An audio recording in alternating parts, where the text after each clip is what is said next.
Imagine standing in a freezing rain in mid-Wales, surrounded by heavy security and royal protocol, only to see the future Queen of England completely abandon the script for a single tiny stranger. Most royal visits are timed to the second, governed by a rigid schedule that leaves little room for raw emotion. But what happened outside the Oriel Davies Gallery in Powys wasn't just a breach of protocol, it was a total collapse of the royal barrier.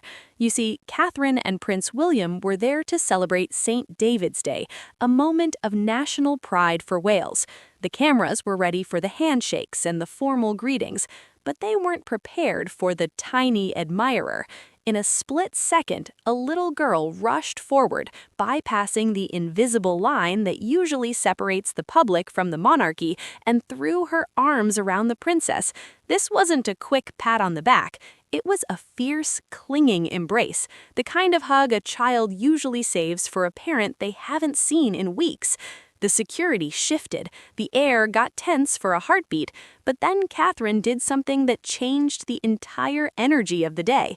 Instead of a polite thank you and a step back, she sank into it. She lowered herself right down into the Welsh mud, meeting the child at her eye level, and wrapped her arms back around her. In that moment, the Princess of Wales disappeared, and Catherine, the mother, took over. It was a scene of complete trust that left the crowd and the internet absolutely floored. But why did this specific moment trigger such a massive emotional response globally? Is it because we're so used to seeing polished, distant figures that a bit of real human warmth feels like a shock to the system? I want to hear your take. Do you think these spontaneous moments are what will actually save the monarchy's reputation in the long run, or should they stick to the traditional distance? Let me know in the comments if you think Catherine is the most relatable royal we've ever seen. And while you're there, hit that subscribe button and turn on notifications so you never miss these deep dives into the moments that actually shape history. Now, let's get back to it. The hug was just the beginning of a domino effect of broken rules. Shortly after, another young girl approached with something that definitely wasn't on the official gift list, a handmade beaded necklace from an art workshop. Now, usually, these gifts are handed to an aide and whisked away to a palace storage room. But Catherine didn't just take it, she insisted on putting it on right then and there. She actually swept her hair aside, laughing as the child helped her fasten the plastic beads over her designer Alexander McQueen coat. It was a striking visual, thousands of dollars of high-fashion burgundy wool paired with a child's colorful craft project. It sent a message louder than any royal speech ever could.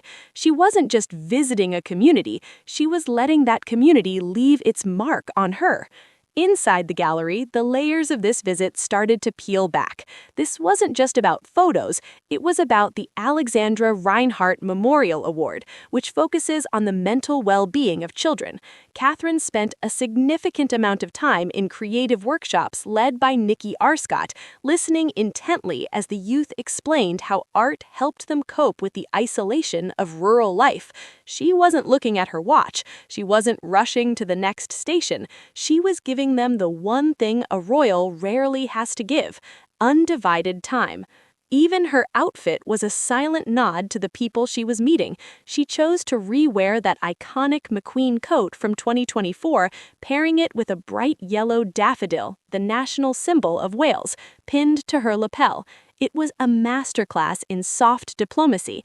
Every stitch and every gesture was designed to say, "I am here for you, not for the spectacle."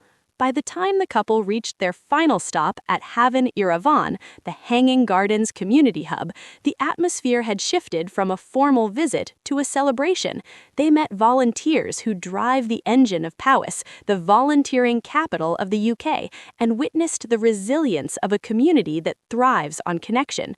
But as the royal convoy finally pulled away to the sound of cheering crowds and waving flags, the image that remained wasn't of the gallery or the sustainable gardens. It was the image of a future queen kneeling in the rain, held tight by a child who saw her not as a title, but as a person. It begs the question, in a world obsessed with digital perfection, is a simple, messy, unscripted hug the most powerful tool the crown has left? Based on the faces of the people in Powys that day, the answer is a resounding yes. Would you like me to analyze the specific psychological hooks used in this script, or should we move on to drafting the thumbnail concept for this video?